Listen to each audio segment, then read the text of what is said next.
ว่านั่งให้อยู่เทิงเฮือนสมมติจะว่าเจียงว่านะจักฮะเอาเลย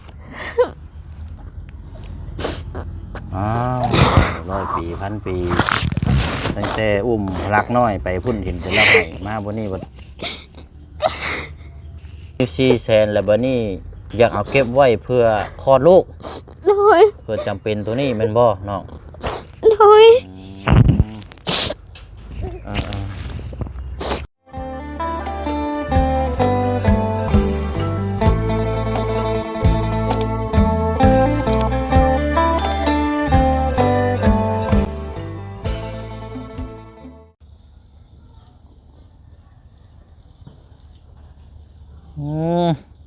ล้างพื้นแล้วบัดนี้โอ้คักแล้วบัดนี้เนาะรู้จักทำความสะอาดล้างพื้นตลอดแบบนี้ก็คักแล้วพี่น้องเนาะเพราะว่าเอาลูกอยู่ใต้ทุนใต้ตารางเนาะความสะอาดนี่ต้องมาก่อนดีแล้วล่ะเนาะทางน้องห้างเพิ่นก็ล้างตลอดพี่น้องเนาะทางน้องพลักก็มองไปกับผู้นั่งอันอยู่ฐานบันไดนั่งคอกบล็อกอยู่พี่น้องทางอันน้องคิวซังเนาะพี่น้องเนาะเอามาพบมาเจอกันอีกคือเก่าเด้อพี่น้องเนาะกับพ่อน้องเปียวเนาะพี่น้องเนาะกับทักทายสบายดีและสวัสดีพ่อแม่พี่น้องเบิร์ดสุขุสู่คนพบเจอกันอีกคือเก่าคือเดิม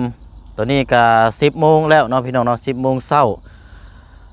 คลิปที่แล้วเนาะหรือว่ามื้อวานนี้คลิปที่ผู้เชียงลงมื้อเช้านี่พี่น้องเพราะว่ามาแล้วก็ทั้งน้องห้างแล้วก็ทั้งอาเจืองก็มีการ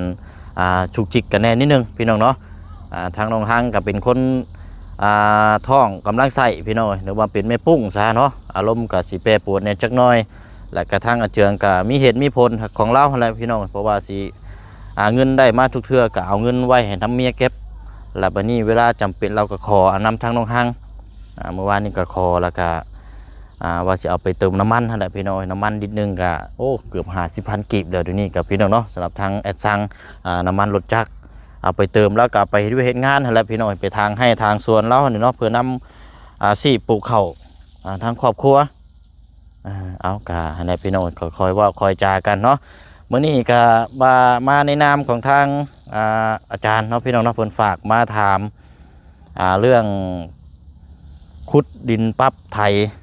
ทางอาเจืองแต่ก่อนหน้าเฮาพูดคุยกันแต่ก่อนหน้าเพิ่นแหละพี่น้องเนาะทางหลวงตาเพิ่นฝากให้มาถามเรื่องนี้พี่น้องแต่ว่าทางน้องห้างนี่ช่องสีบ่ฮู้นั่นแหละพี่น้องเนาะบอกว่าต้องถามทางอาเจืองเนาะเกี่ยวกับปลูกมันไทยที่ก่อนหน้าเพิ่นแหละพี่น้องรายเดือนที่ผ่านมาเนาะพี่น้องเนาะอันนี้เพราะว่าถามนี่ทางหลวงตาเพิ่นให้สร้างให้พื้นฐานไว้พี่น้องเนาะเพราะว่าลูกก็เริ่มสิคลอดแล้วก็อย่างหน่อยก็มีพื้นฐานตัวนี้ก็พอปีหน้าก็ได้มั่นเป็นราคาก็พอได้ขายนะพี่น้องเนาะพอได้เลี้ยงลูกเลี้ยงเต้าเอานี่เบิ้งน้ำกันเนาะพี่น้องเนาะก็คันน้องห้างนี่ช่วงสิบ่ฮู้หรอกพี่น้องต้องถามทั้งเจืองเนาะน่าจะเป็นช่วงตอนแรงๆพุ่นแหละทั้งน้องเพิ่นก็ไปทางให้เนาะผู้พี่น้องเอ้ยโหเริ่มมาเลยเนาะพลักกะผู้กระโดดแดะนี่พี่น้องเอ้ยอย่างมาต้อนรับเลยพี่น้องบอกกันว่ามาเฝ้าแหลดได้นี่มาต้อนรับได้นี่นะมาเลยโอ้ยเห็นได้นี่มาต้อนรับกับมาแดดแท้นี่เนาะบ่มาดูไปมาดูขึ้นมาดูขึ้นนะฮะสบายดีก่อนเก่งแม่กระล่างปลาเข่าห่มไปปลาเขาห่มไปลุงเอาขนมไปเด้อปึ๊บโอ้ยพี่น้องโคตรแล้วนี่เอา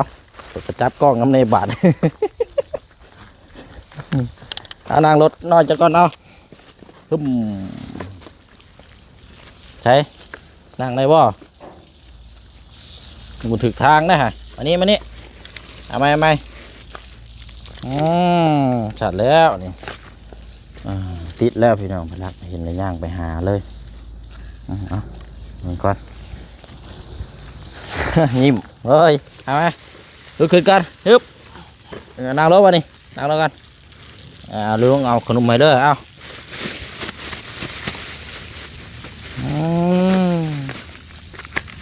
เอาช็อกโกแลตนี่เอากินมันจังเขียวมันจังแมงเด้อ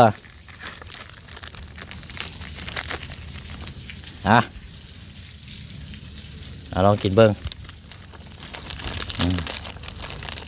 นี่เด้อจับเอาเด้อไว้แล้วจะค่อยกวดเอา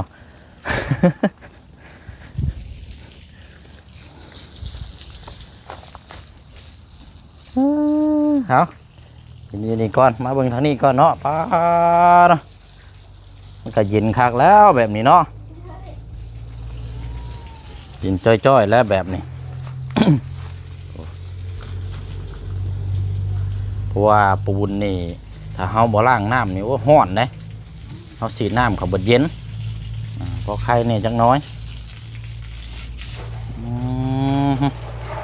เอาล้างรถน้ำแน่เนาะมันไหม้แน่รถกะ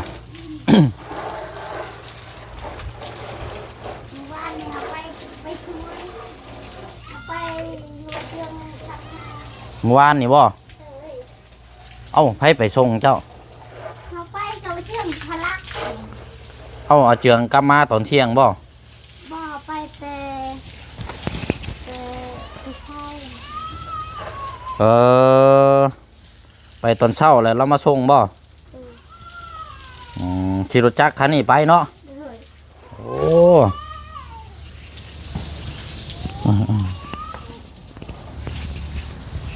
ไปเบิ่งไห้เนาะ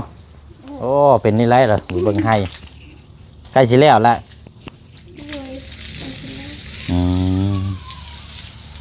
เอาล้างน้ำพอแล้วต้นไม้กระหดน้ำให้มันเย็นไปน้ำดอกน้ำมันอยู่ทางนั้นไม่ต้องห่วงเราลูดขนุมอะไรทั้งนั้นกินสบายแล้วนะบางพริกนี่เป็นหมากได้นี่หดน้ำพริกมะเขือ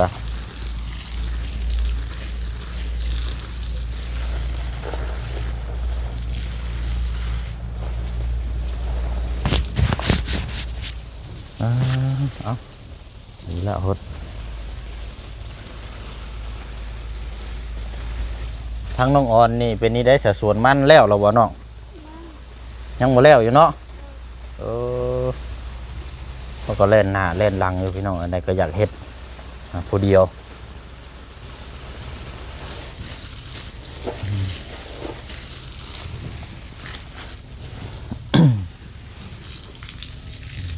คักแล้วบาดนี้ปิดน้ำไว้บาดโอ้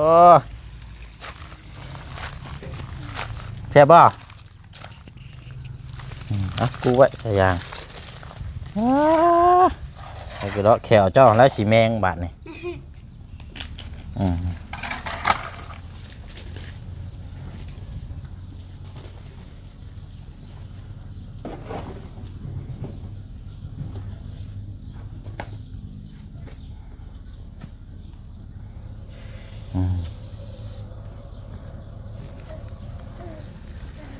ใช่เบิดละบ่เบิดจะอ่านละจริงเฮียนี่เฮีย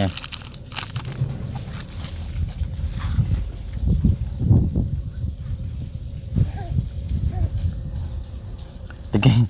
กี้นั่งอยู่พี่เลยพี่น้อยเดี๋ยวเชียงยืนอยู่เพิ่นคานไปอยู่เนาะ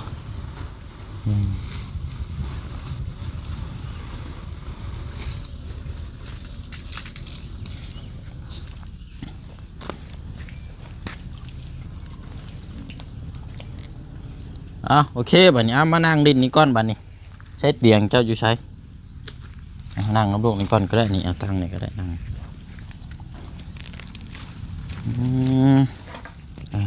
มันจะเปียกเนาะเริ่มท้องเริ่มใหญ่แล้วพี่น้องเนาะสบายดีเลยเอาเนาะแล้วก็น้ำทั้งนี้ยังอยู่บ่ตาสีตุ้มเทิมหากระตื้นนอนนะเบิ่งนี่เนาะเลยกินแล้วนี่กินรสเจ้านะผมกินน้ำหลอกนี่นุ่มนี่เนาะไปคือแต่เศร้าคือเก่าเจืองเนาะเลยตอนแรงพอแล้วมาเนาะตอนแรงละมั่ง ห่านตกด่านตกเฮียแล้วหันบ่เอาตอนนั้นทิมรถเอาตัวใหม่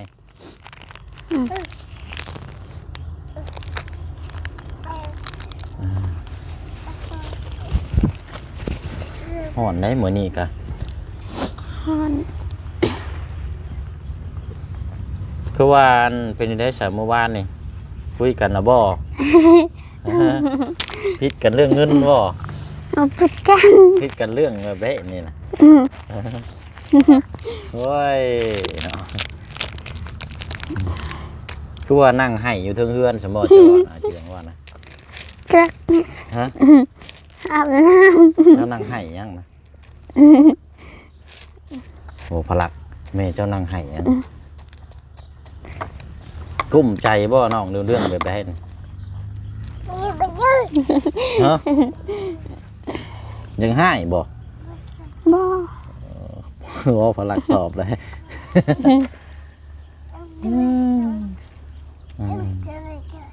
หันหน้าไหมพี่นั่นอ่ะมันบ่เห็นกล้องหันหน้าไหมพี่นี่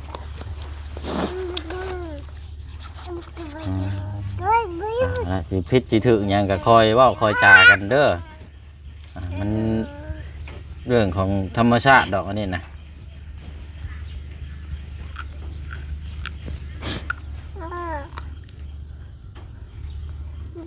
อันว่าทางอาเจืองกับช่วงแรงเนาะเพราะว่าสิมีแนวถามนะมึงอย่ามาถามเจ้านี่เจ้าสิพ่อหูอยู่บ่ซะบ่ล่ะ ทำยัง แล้วบาดนี้ถามน้ำตาไหลแต่บาดนี้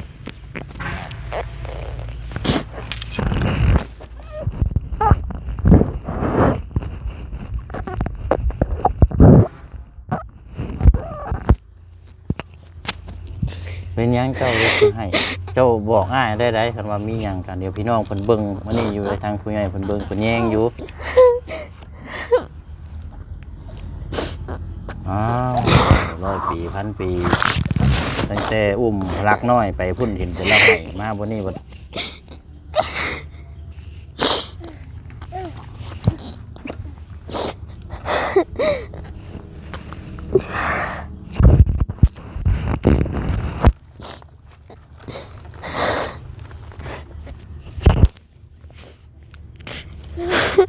ตอนนี้ก็เดียวเบิ่งนะบัดนี้เห็นแม่ร้องไห้นะ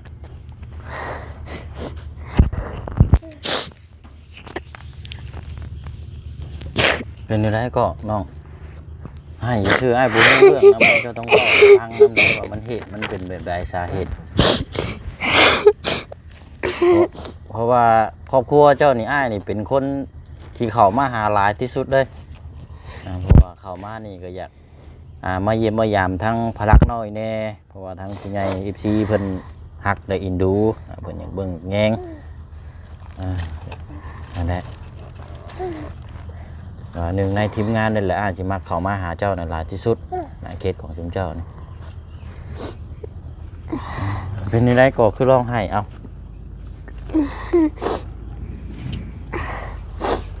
แบบว่าให้เงิน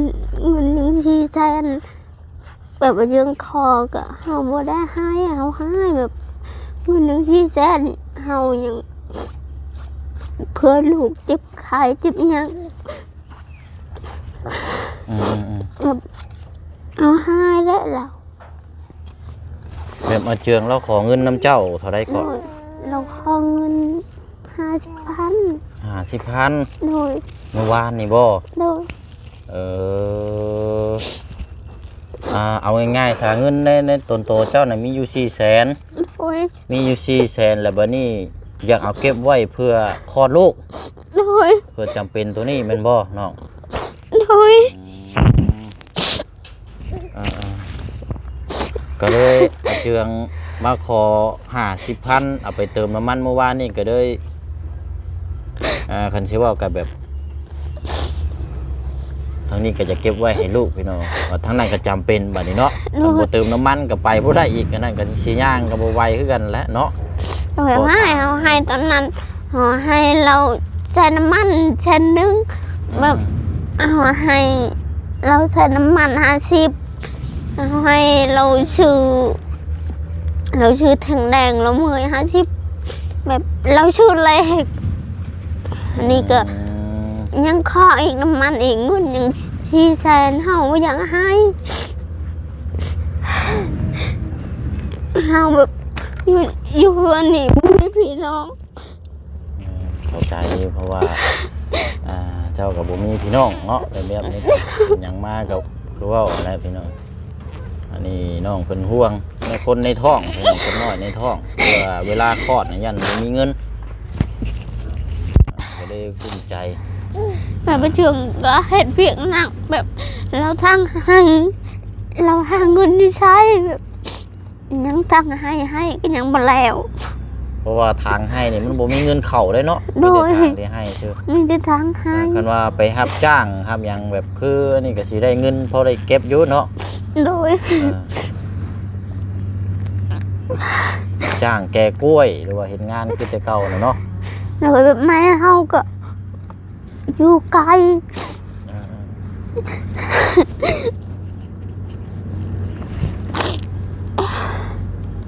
แบบตอนพลักเขาเจ็บตอนนั้นแหละแบบเขาคือเขายืมโมแม่เขาเงินเขาบ่มีเงินอันนี้แบบอันนี้ก็คือการหมดเงินก็จักสิเห็นแนวไหน ตัวเงินนี่มันต้องมีไว้สำรองนะถึงเธอเป็นหันเป็นหนี้มาเนาะ โดยเวลาพลักเจ็บคายเจ็บหยังบ่มีเงินซื้อแล้ว ก็เอาง่ายๆค่ะทางเจิงเคยขอเงินนั่นเธอนั่น100,000เนาะเราไปเติมน้ำมัน50,000และอีก50นั่นมื้อนั้นนั่นเราฝันเราก็นั่งกับอ้ายอยู่เฮือนน้องสอนนั่นแหละฝันว่าเห็นงูเราว่ะ เราชื่ออะไร ก็เลยซื้อเลขเบิด50,000กีบมื้อนั้นก็อ้ายก็เบิ่งอยู่เห็นวินนำเราล่ะอ้ายก็เบิดไปนำเราก็เกือบ100,000มื้อนั้นก็ก็บ่ติอันนี้ก็เรื่องว่าอยากนั่นคือมันถึกมากก็มันก็ดีเนาะ โดยกันถึกเราว่าแบบเราอยากชื่อทีวีเราไปทีวีเบิ้งเฮาแบบเฮาบ่ติแบบนั้นบ่เฮายังทางให้หมดเงินก็เราหาเงินบ่ได้แล้ว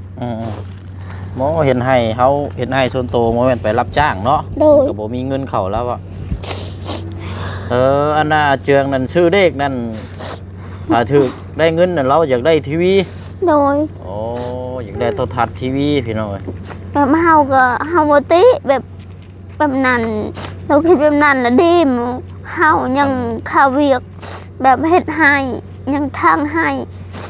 ก็เงินก็หมดจักสิเฮ็ดแนวใดหาแนวใดหมดแล้วทางให้แบบเราชื่อเลขก็เฮาบ่ติ แต่ว่าเงินส่วนหลายนี่มีแต่เจ้าเป็นคนเก็บสมบ่เนาะ โดย ทางอาเจืองนี่บ่ได้เก็บเนาะ โดย โอ้คันเราได้เงินมานี่ก็คืออ้ายมอบให้เรานี่เราก็เอามาให้เจ้าบ่ โดย อ๋อที่ผ่านมาได้ โดย เจะเป็นคนเก็บกอบกำไว้ แต่ว่าเวลาจำเป็นหรือว่าจำเป็นต้องใช้เนี่ยเราก็ขอน้ำเจ้าเนาะ โดยเงินทางแม่เพิ่นให้ตอนอยู่เฮือนเจ้าอยู่เฮือนอายก็เราใช้น้ำมันก็บ่ติอันนั้นก็พี่น้อยฉันเชื่อว่าก็ต่างคนต่างมีแนวจำเป็นเบิดเนาะบ่ได้ว่าโทษไผอันนี้บ่เชิงเบิ่งแล้วพี่น้อยทางอาเจืองเราก็เอาเงินไปเติมน้ำมันเติมน้ำมันเฮ็ดด้วยเฮ็ดงาน แต่ว่าจำนวนหนึงก็เด่นกับคือว่าแหละครับคนเฮามันก็มีความหวังโดยซื้อเลขก็บ่เชิงก็คือกันนั่นคือถึงเลขก็อยากได้เงินนั่นไปเติมน้ำมันคือกันอ้ายกัน โดย เฮ็ดเวียกงานนั่นแหละเพราะว่าเฮาเป็นคนแดนเวียกเด้แล้วก็ถ้าว่าถึงเลขก็อยากได้ทีวีเนาะโทรทัศน์นี่มาให้คนน้อยนี่เบิ่งนี่แหละนี่สิลื้อนี่แหละนี่ โอ้เอาได้พี่น้องตอนนี้นั่นเงินในต้นกระโตนี่มีอยู่เท่าไรก่อนเนาะตอนนี้ มีแต่3เซนนะฮะ ตัวนี้มีอยู่3,500,000เนาะ โดย คันว่าอยากกินแนวแซ่บๆนี่ก็นี่มันอดออมมานะเดี๋ยวนี้เนาะ โดยโอ๊ตตอนนั้นเขากินผักก็ได้แบบเฮายัน เออ แกนเจ็บ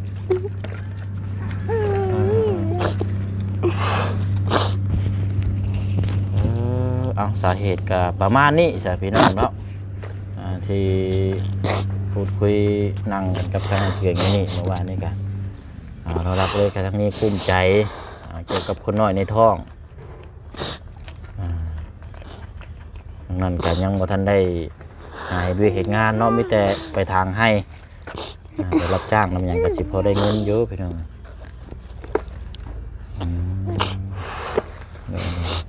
แบบคันมีพี่น้องอยู่นี่มี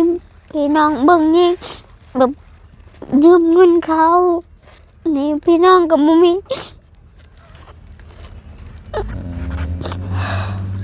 แบบแม่ย่าปู่ย่าก็เราก็เท่าบ่มีเงิน นั่นมันก็เป็นครอบครัวเพิ่นนะว่าเนาะ โดย พี่น้องครอบครัวไงแล้วก็ได้ทำนี่แล้วยังสิไปบุญไหว้หรือว่าไปนั่นก็เพิ่นโอ้ยอย่าไปเฮ็ดได้เนาะ โดย เฮาสร้างพื้นฐานได้ทำนี่แล้วก็นี่โอเคแล้วนี่ไม่ได้ว่าหาประคองกัน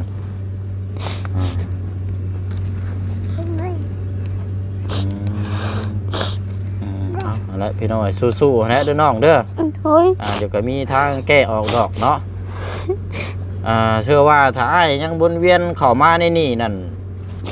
ผู้เบิ่งผู้แย่งผู้เพิ่นเบิ่งนี่จังใดก็เพิ่นบ่พาบ่ทิ่มดอกเด้อ โดย ถึงเวลาคลอดหรือว่าเวลาที่จำเป็นที่ครั้งหนึ่งเพิ่นบ่พาบ่ทิ่มดอกอันนี้นะเพราะว่าแต่ว่าต้องสร้างพื้นฐานเชื่อใจปลูกมัดกับอ้ายเด้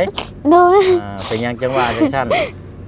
ต้องเข้าใจอ้ายนำบ่ได้มาถ่ายคลิปเท่านั้นก็เพื่ออยากให้ทางที่เพิ่นติดตามมาตั้งแต่แรกๆเลยยังอยากให้เพิ่นเบิ่งเพิ่นแย่งอยู่เพราะว่านี่แหละนี่เบิ่งกล้องน่ะเพิ่นก็เบิ่งพลักเพิ่นก็ยังดูอยู่นะก็อยากให้เป็นแนว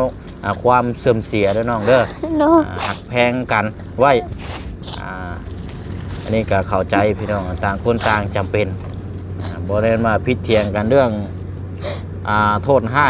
เกี่ยวกับแนวบ่ดีดอกพี่น้องอันนี้แต่ว่าพิดแบบว่าเฮาแนวจำเป็นเนาะง่ายๆซะ แบบเฮาก็ขอบใจอายหลายๆแบบอายที่ช่วยเฮาจนถึงวันนี้เฮาก็ดีใจให้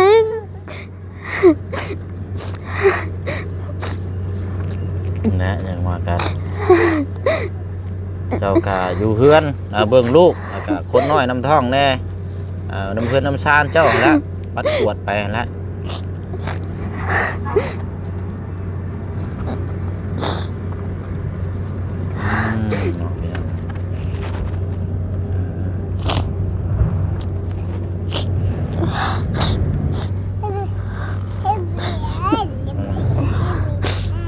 เอาแหละบ่ต้องคิดอย่างไรสู้ๆเด้อน้องเด้อ โดย โอ้ยพี่น้อยนี่แหละนึกว่าพิดกันสาเหตุเรื่องอย่างการนี่แหละเรื่องประมาณนี้แหละพี่น้อยขอประคองกันไว้ทางเจียงเราก็ตั้งมุกตั้งใจอยากทางให้มันแล้ว โดย ทางให้แล้วเราก็จังรอให้เดือน2 เดือนก็จังไปจูดแล้วก็จังปลูกข้าวปลูกข้าวก็กินในครอบครัวเขาเองอันนี้ก็เราอีกสร้างพื้นฐานไว้ก็ดีอย่างหนึง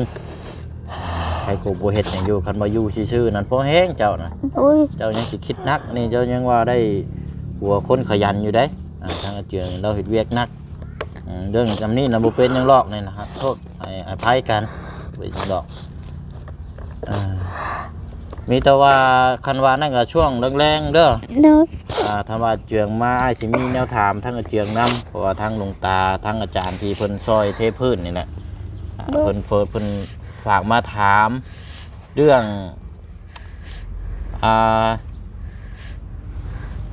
ไทยปลูกมันนี่แหละ โดย แต่ว่าบ่ฮู้ว่าสิเฮ็ดได้ทันหรือบ่ตอนนี้นะ จักและเฮาบ่ฮู้ อันนี้ต้องถามทางอาเจืองเบิ่งเนาะ โดย หนึ่งมาก็ต้องมีที่ดินหม่องรับรองป้องปลูกมัน โดย แล้วก็สองมานี่ต้องมีมันนํเนาะ โดย ถ้าว่ามีอยู่2อย่างนี่นั่นทางดวงตาเพิ่นสิซอยว่าซั่นเนาะ โดย นี่ก็เดี๋ยวทางอ้ายสิมาพูดคุยกับทางอาเจืองเบิ่งไอ้สาเหตุว่ามันเป็นจังไดเนาะ โดย ในช่วงแรงพอแล้วพี่น้อยโอ้ยเนาะเอา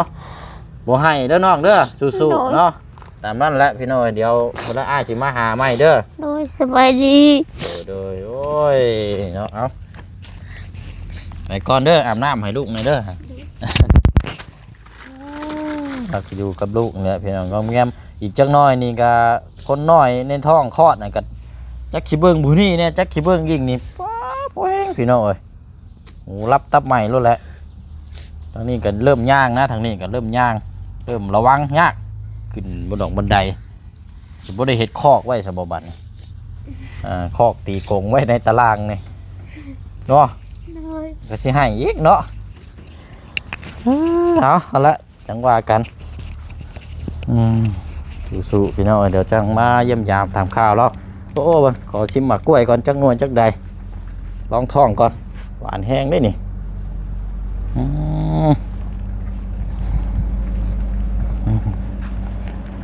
อะไรพี่น้องเนาะเรื่องราวสำหรับทางที่เราจะมาพูดคุยน้ำกันกันเดี๋ยวรอทางเจืองมากก่อนเนาะถามน้ำกันอีกเท่านึงทางลุงตาว่าสิสร้างพื้นฐานให้พี่น้องเนาะเพื่ออนาคตของทางคนน้อยเนาะแล้วก็ทางครอบครัวเรานี่แหละพี่น้องเนาะเพื่อมีเงินไว้ใช้จ่ายซื้ออยู่สิกินในครอบครัวเนาะแล้วก็ทางมื้อนี้ก็เฮาเห็นแล้วก็ต่างคนต่างมีเหตุมีผลเนาะพี่น้องเนาะก็มีแต่แนวจำเป็นเบิดนั่นแหละพี่น้องก็ได้บ่ได้มีเรื่องผิดเรื่องเถียงอย่างนั้นดอกเนาะมีแต่ว่าประคับประคองเบิ่งแยงน้ำกันต่อไปเนาะแล้วจังหวะจังคุยน้ำกันเนาะบ่เสียงลาพี่ลาน้องไปก่อนพบเจอกันในคลิปหน้าบ๊ายบายเด้อพี่น้องเด้อเนาะเดี๋ยวไปเยี่ยมยามทางน้องหลอกแค่เฮาอีกก่อนมื้อนี้กับพี่น้องเนาะอยู่ดีมีแห้งร่ำรวยเบิดสุขุสุขคนบ๊ายบายเด้อพี่น้องเด้อ